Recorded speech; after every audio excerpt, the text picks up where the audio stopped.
గాల్లో ఎగిరే సుమోలంటేనే మాస్ అనుకునే వినాయక్ జనరేషన్ ప్రేక్షకులకి మాస్ అంటే ఏంటో చూపించిన డైరెక్టర్ బోయపాటి శ్రీను. బదర్ లాంటి సినిమాతో ఇండస్ట్రీలో అడుగుపెట్టిన ఆయన ఇప్పుడు సక్సెస్ రేట్లో టాప్గా నడుస్తున్నారు.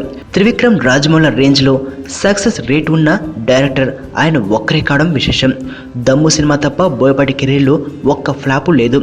అయితే ఇబ్బందికర పరిస్థితుల్లో ఉన్నప్పుడు బెల్లంకొండకి చేసిన సంతకం బోయపాటి మెడకి చుట్టుకుంది అంటున్నారు అందరూ.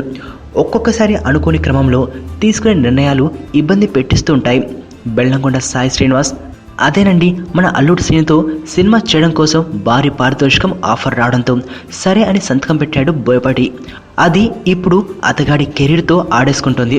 ఆ సినిమాని పక్కన పెట్టి సరైనడు సినిమా చేయడానికి బోయపాటికి చాలా ఇబ్బంది అయిపోయింది.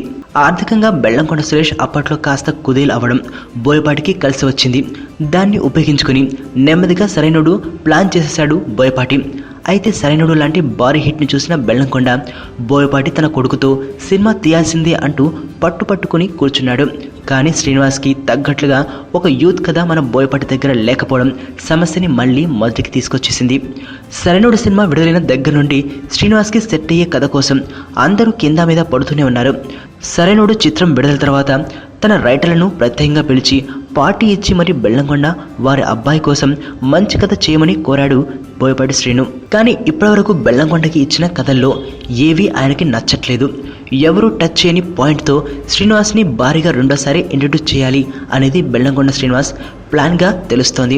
సరైనడు లాంటి ఒక యావరేజ్ సబ్జెక్ట్ని యాక్షన్ సీన్లు ఎలివేషన్లతో చూపించిన బోయపాటి శ్రీనుకి శ్రీనివాస్ లాంటి కొత్త హీరోని ఎలా చూపించాలి అనేది పాలుపోవడం లేదట. అల్లు అర్జున్, ఎన్టీఆర్, బాలయ్య లాంటి వాళ్ళు తెర మీద విచ్చలవిడి డ్యామేజ్ చేస్తూ ఉంటే జనాలు ఈలలు వేసి మరీ చూస్తారు. కానీ శ్రీనివాస్ లాంటి సన్న కుర్రాడు, అందున స్టార్డం లేని హీరో అధికంగా ఫైట్లు గట్టా చేస్తూ ఉంటే జనం ఒప్పుకోరుగాక ఒప్పుకోరు. సో ఈ వ్యవహారం ఇప్పట్లో తేలేలా కనబడడం లేదు. సరైనడు లాంటి బ్లాక్ బస్టర్ తర్వాత మరో పెద్ద హీరోతో సినిమా చేసే ఛాన్స్ అయితే బోయపాటికి మిస్ అయిపోయింది. బాలయ్యతో తను కలగన్న 100వ సినిమా బోయపాటి పూర్తిగా చేదార్చుకుని క్రిష్ చేతులకి పెట్టేశారు. జనతా గ్యారేజ్ తర్వాత బోరీ డైరెక్టర్తో పనిచేయాలి అని ప్లాన్ చేస్తున్న ఎన్టీఆర్కి ఫస్ట్ ఆప్షన్ బోయపాటి శ్రీనునే. కానీ ఈ కమిట్మెంట్ కారణంగా ఆ సినిమాకి కమిట్ అవ్వలేదు బోయపాటి. చేతిలో కథలు ఉన్నాయి, సత్తా ఉంది, మాస్లో ఒక వెలిగే డైరెక్టర్ ఇలా కేవలం ఒక్క కమిట్మెంట్ సంతకం కారణంగా కెరీర్ని ఇబ్బందుల్లో నెట్టుకోవడం బాధాకరం.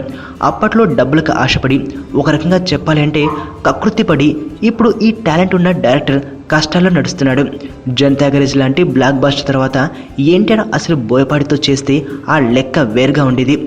ఈ కమిట్మెంటు ఏదో తేలకపోతే ఈ పాటికి బోయపాటి ఎన్టీఆర్ కాంబినేషన్ అనౌన్స్ అయిపోయేది. ఇక బెల్లంకొండ సినిమా ఎప్పటికి మొదలవ్వాలి, అసలు దాని కథ ఎప్పటికి దొరకాలి, ఎప్పటికి పూర్తయి విడుదలవ్వాలి. అరే ఆ రోజు కాస్తంత డబ్బుల విషయంలో కంగారు పడకుండా ఉంటే లెక్క వేరుగా ఉండేది కదా అనుకుంటున్నారు బోయపాటి. ఎగ్గొట్టడాలు లాంటివి చేసే వ్యక్తి కాదు. కానీ బెల్లంకొండ ముందర కొంత ఆఫర్ మాత్రం పెట్టారట. ఎప్పుడో సింహ టైంలో ఇచ్చిన కమిట్మెంట్ కావడంతో తనకి ఇస్తాను అని మాట ఇచ్చిన పారితోషికం మాత్రం ఖచ్చితంగా పెంచాలి అని, అప్పటి లెక్కల్లో రెమ్యునరేషన్ ఇస్తే చేయలేను అని తేల్చి చెప్పేశారట. సో బెల్లంకొండ కూడా ఈ ఆఫర్ మీద ఆలోచన చేస్తున్నాడు. ఏది ఏమైనా బోయపాటి లాంటి పెద్ద డైరెక్టర్ని తెలివిగా లాక్ చేశాడు బెల్లంకొండ. చూద్దాం ఈ తెలివి స్టెప్తో అయినా బెల్లంకొండ వారి వారసుడి సుడి తిరిగి పెద్ద హీరోల జాబితాలో చేరే రోజు వస్తుందో ఏమో. డైరెక్టర్కే ఇంత ఖర్చు పెడితే ఇక హీరోయిన్గా ఎవరిని తీసుకుంటారో, ఆమెకి ఇంకెంత ఖర్చు పెడతారో. మీ నాన్నకో ఫోన్ చేయవే, ఎక్కడున్నారు? ఏడే మన భుజంగా కనబట్లేదు. అమ్మా అమ్మా నాన్న ఎక్కడమ్మా? ఆయన ఎక్కడుంటారో శివగాడికి తెలుసు. సార్ పొరపాటు జరిగిపోయింది సార్. 1 కాదు 2. ఎవరికి తెలియకుండా కాపాడు. నాన్న హలో